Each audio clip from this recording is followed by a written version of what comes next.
Hey, we're pleased to be joined once again by Jesse Simonton. Of course, you know him. He's covered Tennessee, he's covered Florida, he's covered Georgia, and you got to give him a follow at Jesse R.E. Simonton on the Twitter. And he goes by College Football Purveyor, still writing for Saturday Down South as well. Jesse, I really appreciate you. Yeah, man, I appreciate you having me on, Mike. No, there's plenty to talk about. It's been a fun season so far, especially in the SEC. Yeah, and I've noticed you've taken a liking to listening to a lot of podcasts and calling people out for the comments they make. So hopefully, I don't say anything too stupid to get called out on social media. Yeah, it's even in good fun. I mean, I've called out folks that I very much respect, even it mostly tongue in cheek, but laugh at my man David Ubben at the Athletic has said some funny stuff from it's from those kind of guys to the who knows what a guy like Danny Cannell is gonna shoot off. But it's all in good fun. Not trying to be mean spirited with it. Gotcha. Well, hey, I know you've never, to my knowledge, covered LSU extensively, but I wanted to start there just because that's kind of the biggest news here in the SEC with Coach O getting the boot, as I think we all kind of expected by how the season has gone for the Tigers. But what are your thoughts on that, on LSU moving on from Coach O, and just how attractive is this job going to be for even coaches that may already have a great job in college football?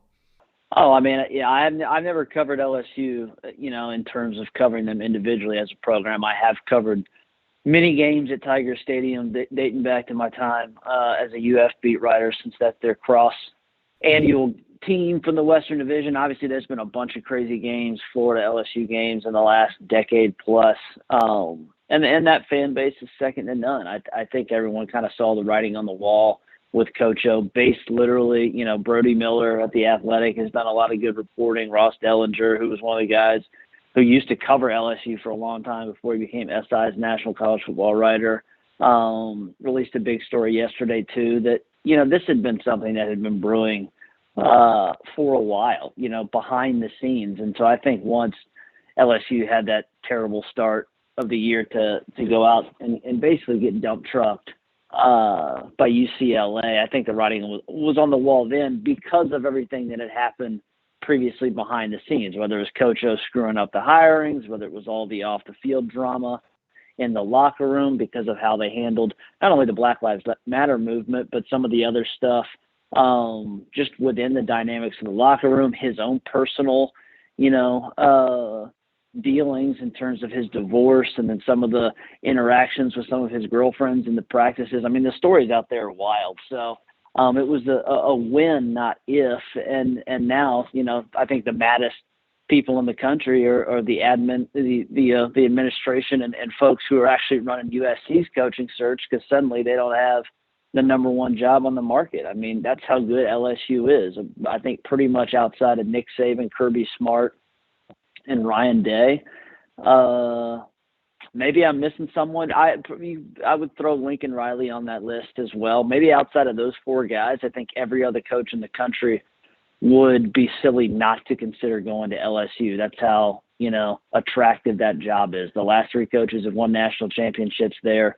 Literally half or more than half the teams, high school teams in the state, wear purple and gold and are called the Tigers. I mean, the infrastructure is there for you to win. And when you see the fact that Les Miles, who, clearly the way his career unraveled, but also he was never considered, some bastion of the coaching community, yet he was able to win a national championship while he was there. And then Ed O also did it. And, he did it during the height of Nick Saban's dominance in Alabama. I think that proves the capability of that program. So they're going to have their pick of the litter. Now, it's going to be fascinating to see how it unfolds. I'm not someone that believes that, Woodard already has kind of a guy tabbed. I just think he wanted to kind of get out in front of this thing so that they didn't have the same thing that happened to them a couple of years ago when Miles was able to kind of save his job, and some of the big name boosters and politicians in the state were able to rally behind him and kind of give him an extra year. Now, one guy that, I'm not trying to completely throw him on the hot seat here. I'm not saying the Florida's job is going to become open anytime soon, but what do you make of Dan Mullen and the job he's currently doing in Gainesville? Because it just seems like the Gators right now, that program is kind of stuck in neutral while Georgia looks to be, as good as they've ever been under Kirby Smart.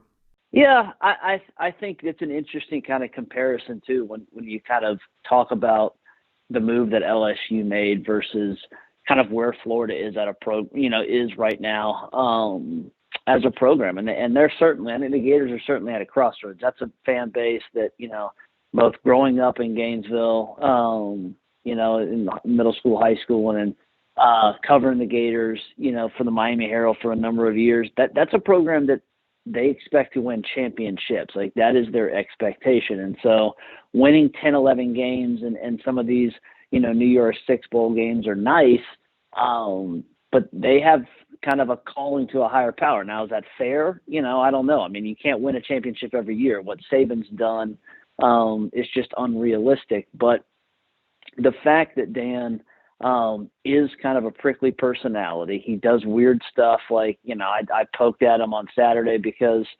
the Darth Vader thing a year ago was so stupid and so just childishly missing the moment. And then for, him to basically have these other press conferences where he's kind of like hemming and hawing or crying wolf or, using a lot of euphemisms that were ultimately excuses. I joked that he should have showed up in a clown suit and that it would have been more appropriate. And I certainly think that's accurate because some of his statements are just befuddling. I mean, the fact that he wouldn't give Anthony Richardson really any due or credit, that's a problem. And that's kind of, I think, the current issue at hand is I don't think Florida's administration is going to make any sort of rash decision, even though Mullen has this terrible record versus Power 5 opponents in the last 8 games. What I think is just 2 wins, 6 losses.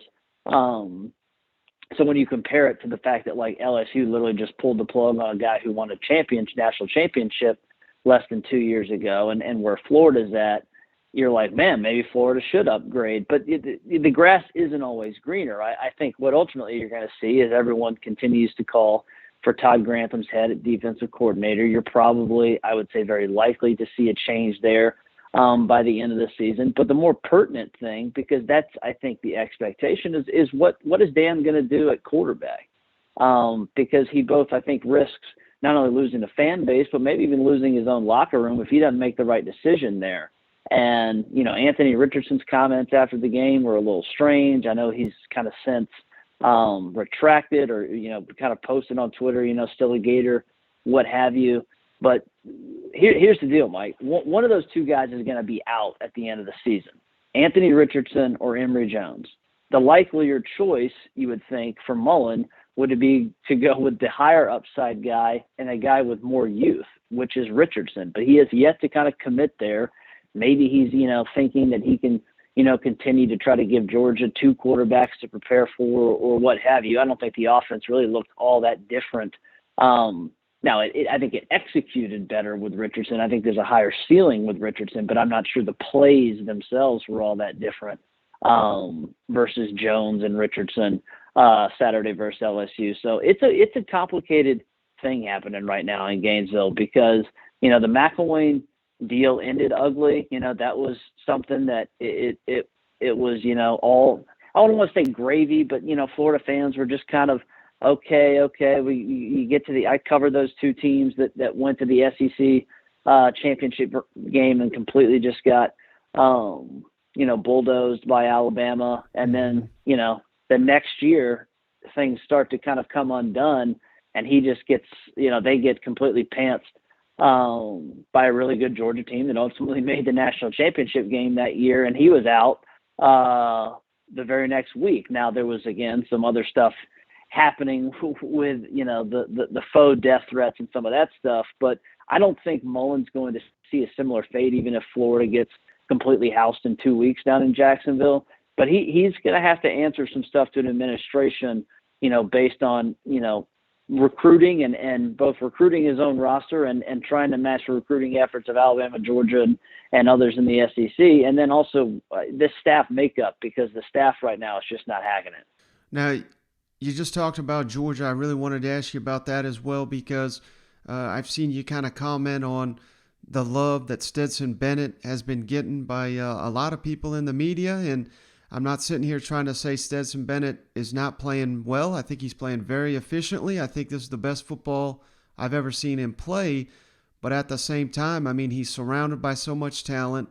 And I think just based on watching the games, Todd Monken really seems to be in the zone, and he's dialing up some beautiful plays. And let's give Bennett, credit for executing. But I'm aghast at people that think that JT Daniels would not be the guy if they're wanting to win a national championship, which obviously is the goal down there.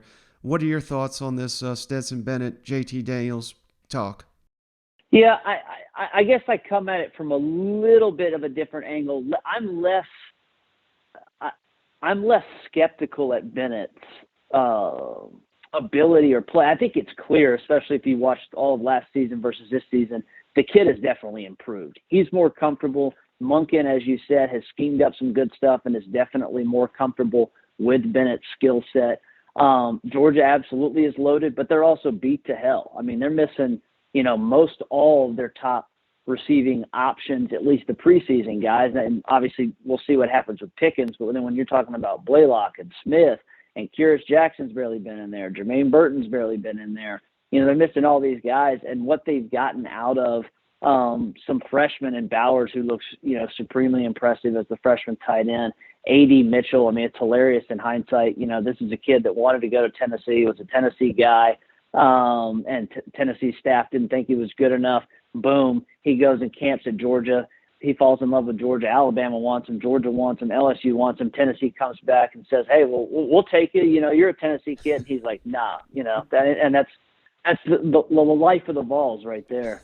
To give some folks some background on that situation. But anyway, I am less skeptical on Stetson as a player. I mean, this is a guy who's averaging 12 yards of attempt. I mean, the stats are there, almost completing 70% of his passes. But I agree with you that the ceiling is higher, particularly on third downs with JT Daniels, just because he processes things quicker.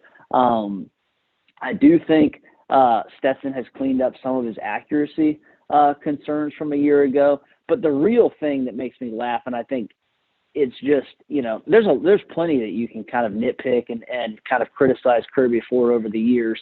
But the hindsight 2020 on the Justin Fields, Jake Fromm situation to now, where almost universally in the national media, folks are saying it would be a crime if Bennett was benched in favor of JT Daniels. It's like, I'm not sort of whatever retroactive amnesia we have, but it is literally the inverse of what Kirby has been roasted for a many number of years, choosing, quote unquote, the locker room lower ceiling guy instead of going with the guy who may give you the best chance for a championship.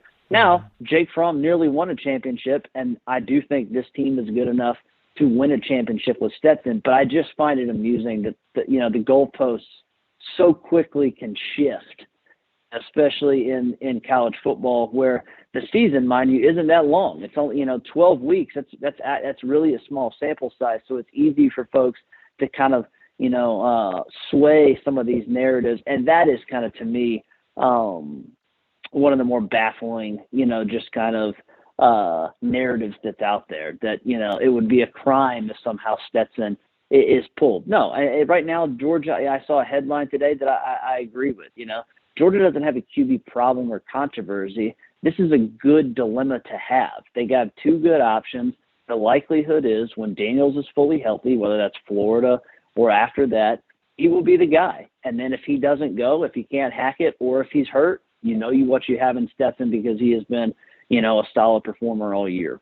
All right, last thing for you, Jesse, wanted to get your thoughts on just the start of the Josh Heupel era. I think he has certainly lived up to the hype as a play caller, but for me personally, the biggest revelation has been the defense, which I know that it's not a credit to him. It's more the defensive staff there. But what is your early thoughts on what we've seen of Josh Heupel at Tennessee?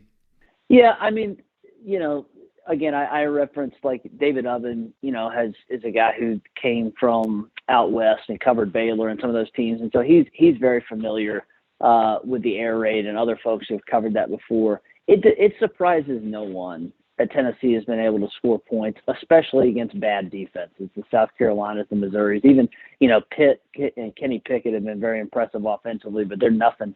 Narduzzi's can't generate any sort of pressure with the Panthers this year. So that even them putting up a bunch of points on Pitt was not particularly surprising, because the way that offensive scheme works is it exploits teams that A, haven't seen it or don't know how to defend it, and B, if you don't have speed, you will get killed.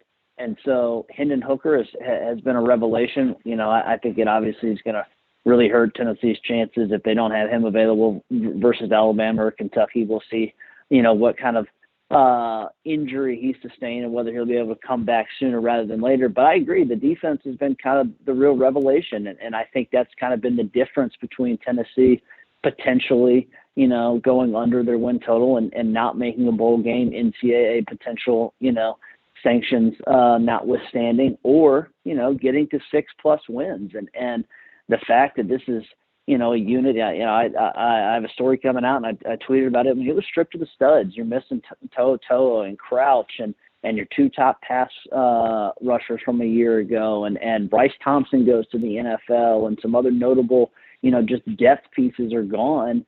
And yet this kind of no-name unit is better in literally every single category. They're better versus the run. They're better versus the pass. They already have more tackles for loss and interceptions in 7 games compared to 10 a year ago, just 1 fewer sack. They're better on third downs. They're better at limiting explosive plays. And this is with a group that, outside of Jeremy Banks and I guess Tyler Barron, doesn't really have a star, but they've just kind of collectively,